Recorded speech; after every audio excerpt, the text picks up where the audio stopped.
10 degrees to 11 degrees dito sa Osaka. Naghanap lang ako ng loop para makapag-rent ng bike. And then dadaan tayo sa Utsubo Park. Saka syempre magkakape kung meron. Grabe, sobrang lamig. Di ko maramdaman yung kamay ko. Ito may basket. Parang ano to parang size 16 yung gulong. Tapos may battery dito. Yan.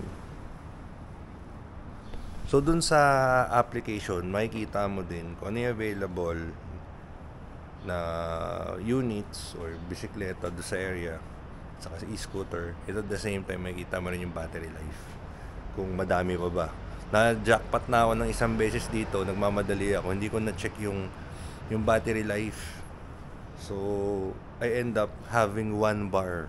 Buti umabot ako. So kunwari nakursunodaan mo na to, nagustuhan mo tong bike, na-check mo na, then scan QR code dito using the app, and then pick up point of course dito sa harapan ko. Yan yung battery, then naset ko na kung saan babalik. Then next, sasabihin sa yung mga rules, and then start ride. So possibly matatanggal yung lock niyan, yun sabi sa iyo. Then ilaw, yun talaga yan. Ito yung busina, dito mo lagay yung phone mo. Then so far yan naman, yun lang naman. Wala ka nang gagawing iba, tatanggalin mo yung stand. Then that's it. Linat na natin kung saan tayo pupunta. Okay naman yung height. So lamig, ang hirap magbisikleta. Masarap na mahirap.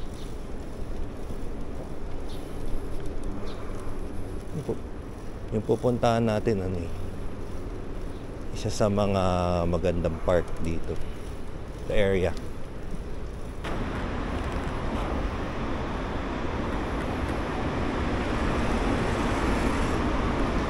Tawid tayo doon sa kabilang side.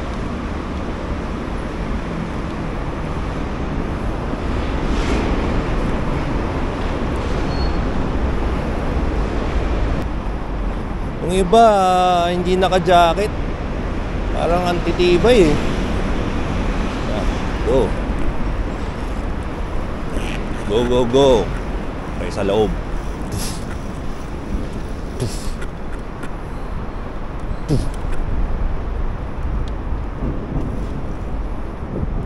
Tayo loob.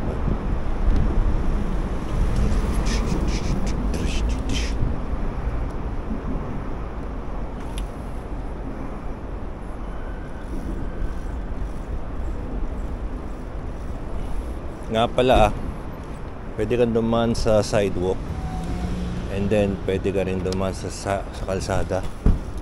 Ingat ka lang, pero more dito sa left, kasi yun yung papunta dun eh. Yung mga papunta naman dito sa right side natin, so baliktad. So ngayon magle-left tayo dito.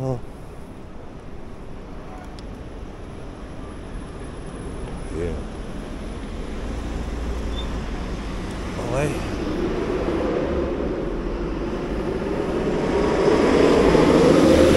Lapit na. Konti na lang. Medyo mataba yung yung frame.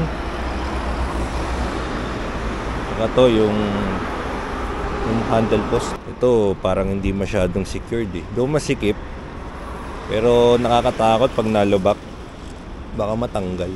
So dito, according to Google Map, left po tayo, tatawid ng malaking main road or rail tracks, and right, left, right.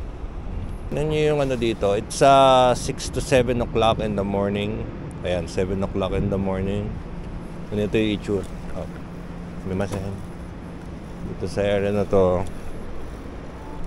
So kung gusto mo mag-ride, bubuelo ka from here to there. Ang ganda naman itong building.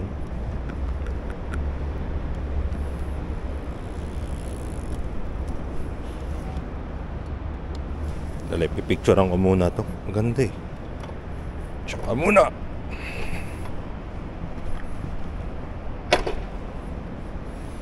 Stand ko muna at pipicturean ko yung aking bike. I mean, hinaram na bike. With everything.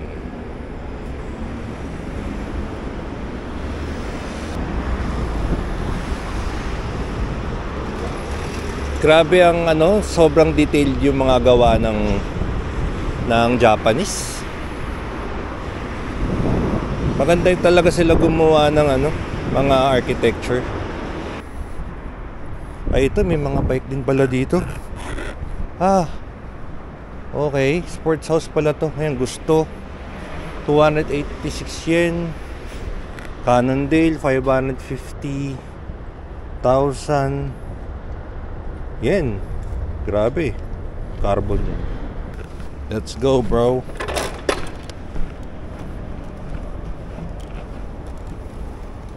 Ta-ta-ta-ta-rat.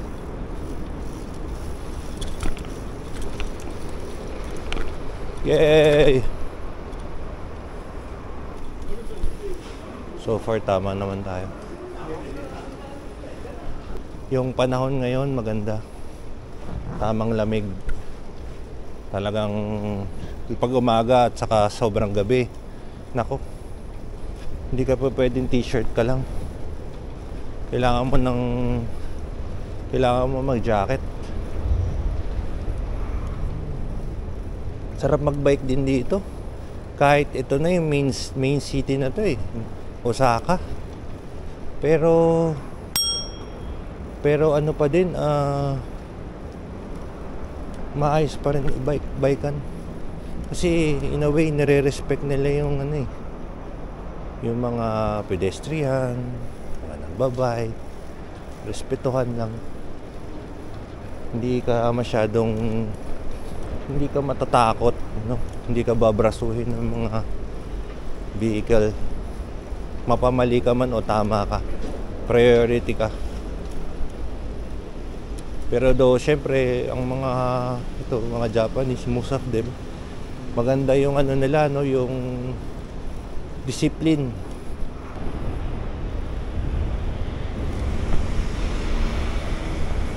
Yan, dito pwede ka rin mag-bike. Kung nakikita nyo yun, tao, bike dito sa loob. So pwede ka rin dyan sa labas. Kung nakita mo namang walang tao dito masyado, dito ka na lang.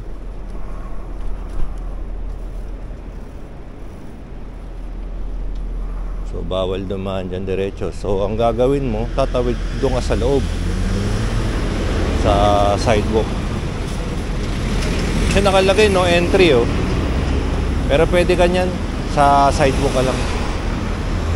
Ayan, bike natin sakto lang, di ba? Di maliit, di malaki, standard. Okay, so dun tayo, diretso left, then malapit na yung park from here. Ganap lang tayo ng pwede nating kapihan. Yay!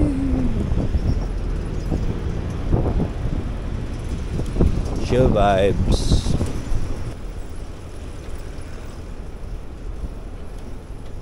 Malaki naman yung sidewalk nila, kaya okay lang, kere lang. Woo! Wala tayong park Hanap tayo ng kung pwede nating kapihan. Dito tayo sa may Utsubu Hoenmei area. Hintay lang natin mag-stop.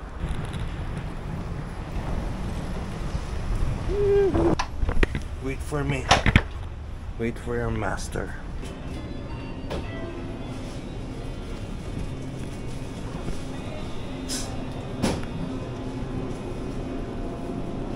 Goody.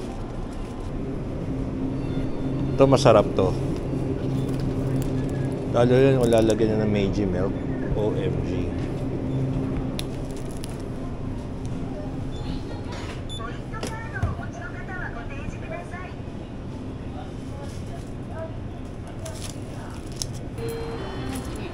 Arigatou gozaimasu.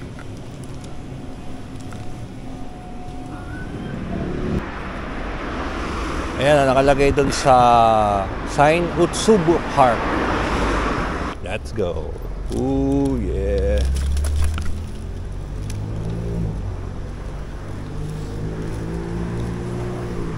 Nasarap mag-bike dito sa Japan. Grabe. Trees, ganda, lamig ng weather. Benches. May mga kalapati. Mga kalapati dito malulusog sa kanya basta umaalis.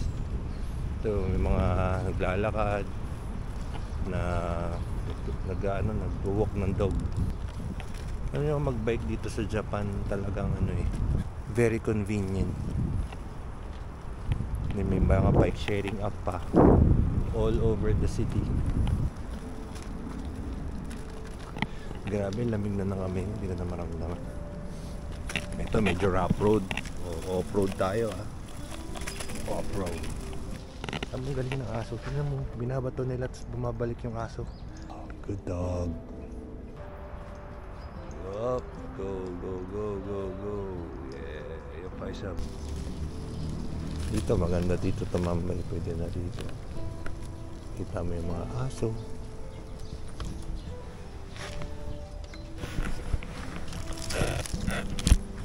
Tingnan natin to. Post ride muna natin. Wala na yung isang aso.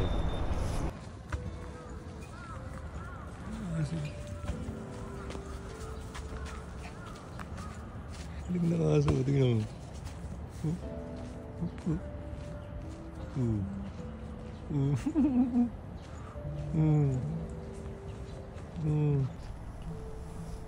Hi pala to my future self. Palagay ko panonoodin ko rin to sa mga susunod na araw, buwan, taon. Kung titignan ko lang to, hindi ko na maalala lahat. Might as well video natin. Ito masarap to. Itong Craft Boss. Ano ko na to, 3 beses ko na to susubukan dito. Ang ginagawa ko dito minsan, nilalagyan ko pa siya ng milk, yung Meiji na milk. Manipis lang yung lasa nun, bagay na bagay dito. Minsan pero ito masarap na rin as it is, of course.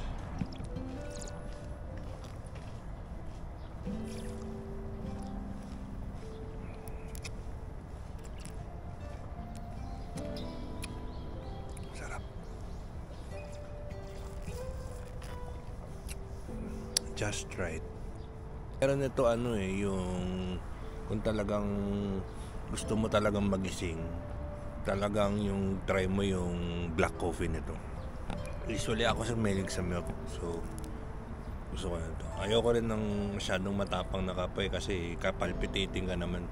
Palagay ko ko na tong vlog at pupunta pa kami Osaka Castle after. So I hope you guys enjoyed watching this episode as a documentary. Mas makita nyo din kung ano yung meron dito sa Osaka, sa Utsubu Park. And at the same time, for me, of course, babalik ako yung mga videos ko.